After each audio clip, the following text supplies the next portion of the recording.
It's 20 below zero in Alaska's White Mountains, where Marty Meiroto's reclaiming his piece of the remote wilderness, a 150-mile-long trapline he's worked more than 3 decades to build. In the remote, unforgiving wilderness of Alaska, survival isn't just a choice, it's a daily necessity. But what is it that makes a man abandon modern comforts for isolation and danger? Why would someone trade the ease of city life for a cabin in the snow-covered woods? Well, this is the story of Marty Meierotto, a man who lived the dream most only fantasize about, and yet it was one that came with a lot of sacrifice, struggle, and soul-searching decisions. You may know Marty from Mountain Men, where he became a fan favorite. But the version you saw on screen? It's only part of the bigger picture. What was really going on behind the scenes? And what was the reason that ultimately pushed him to walk away from fame and return to a life even more isolated than before?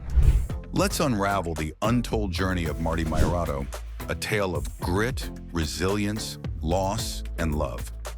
Long before Marty was a TV star, he was just a boy growing up in rural Wisconsin. His childhood was steeped in simplicity. He was surrounded by trees, farmland, and an endless horizon. It was here that he first learned the art of the wild. His father, who was already a seasoned hunter and trapper, didn't just teach him how to read tracks or build snares, but rather, he taught Marty how to respect the land. Those crisp mornings that they spent walking through the woods with the snow crunching under their boots weren't just hunting trips, they were life lessons. It was in those moments that Marty discovered not just a hobby, but rather his life's calling. One day, flipping through an old magazine, Marty came across an article about trappers in Alaska. These trappers were men who lived completely off the grid, braving the notorious brutal winters and wild terrain of Alaska. That image stuck with him. For many, Alaska symbolized danger. For Marty, it was freedom, the leap into the unknown. At the age of 20, Marty stopped dreaming and started taking active actions towards fulfilling his dream. He packed his warm clothes, a handful of tools, and whatever savings he had into an old pickup truck and drove thousands of miles north. He had neither a map nor a real plan, just a belief that Alaska was where he belonged. His first nights there were brutal. Nights involved sleeping in a makeshift tent and fighting off the cold with what little food he had. The circumstances made Marty quickly realize that dreaming of Alaska was very different from actually surviving it. But instead of turning back, he dug in his heels. Within months, he had built his own cabin from the trees he chopped down himself. He had no access to electricity or neighbors, just silence and snow. And yet somehow he felt more alive than ever. A life on screen and the man behind it. Marty's life changed dramatically when the History Channel reached out. They were developing a new reality series named Mountain Men, and Marty, with his unfiltered lifestyle and raw skill, was exactly what they were looking for in the show. When the show premiered in 2012, Marty instantly resonated with viewers. Unlike other reality stars, he didn't put on a show. What you saw was what you got. A man fixing his cabin, checking his traps, and laughing around a fire. His honesty, humility, and rugged charm struck a chord within the viewers. But behind those moments of calm, there were constant battles against nature, fatigue, and even loneliness. Viewers saw the triumphs, but not always the toll. Have you ever wondered what it really takes to live like that? To wake up every day knowing a single mistake could cost you your life? The thrill might seem fascinating, but at what cost? Nature's harsh lesson. One winter, Marty found himself caught in one of the most terrifying moments of his life. While checking his traps deep in the wilderness, a sudden snowstorm blew in. His snowmobile stalled. There was no signal. No one knew where he was, and the temperature was dropping fast. With no shelter and only the supplies in his pack, Marty did what he knew best. He improvised. Using the snow itself, he built a makeshift shelter, just enough to survive the night. But the danger wasn't over yet. For 2 long days, he trekked through the blizzard, battling frostbite and exhaustion until he finally reached the safety of his cabin. Moments like these weren't rare. Marty knew the wilderness wasn't just beautiful, but it was also brutal.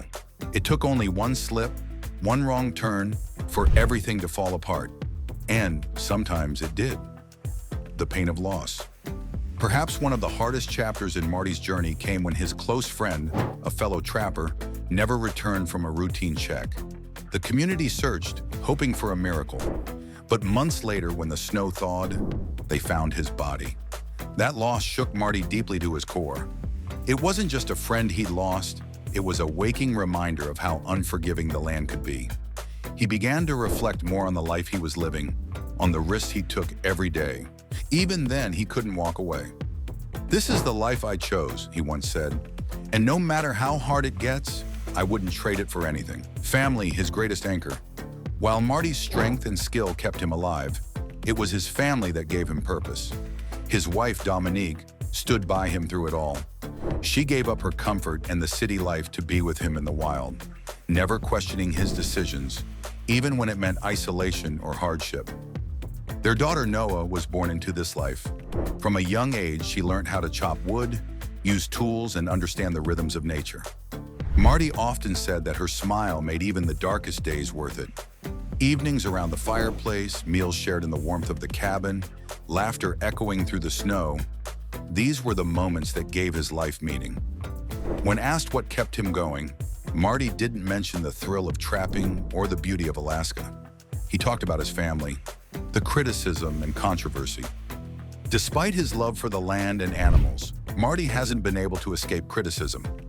Animal rights groups have long accused him, and others like him, of unnecessary cruelty. They argue that trapping belongs to a different era. But Marty's approach was always respectful. He followed the law, trapped only during legal seasons, and aimed to minimize harm wherever possible. To him, trapping wasn't sport, it was for survival, a way to live off the land responsibly. Some critics also questioned the authenticity of Mountain Men, suggesting the show exaggerated danger for drama. But fans who followed Marty knew better. They knew that life in Alaska didn't need embellishment to be intense, leaving the spotlight. So the question that still lingers is, why did Marty walk away? At the height of his fame, he made a choice many didn't expect. He left Mountain Men, not out of frustration or failure, but to reclaim his peace.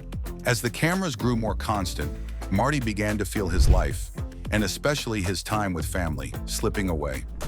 He realized he was spending more time on set than with Dominique and Noah, and that wasn't the life he wanted. "I don't want to miss my daughter growing up," he said. And just like that, he stepped back. No press tour, no big announcement.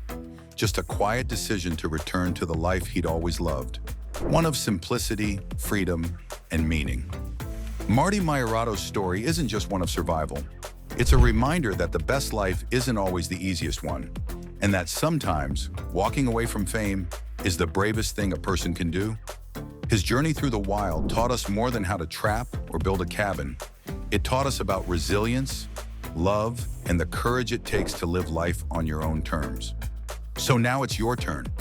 What part of Marty's story stuck with you the most? Was it his survival instincts, his devotion to family, or his bold decision to leave fame behind? Let us know in the comments section down below. And if you enjoyed this deep dive, don't forget to like and subscribe to our channel so you never miss another story, as there's always more to explore. Thanks for watching.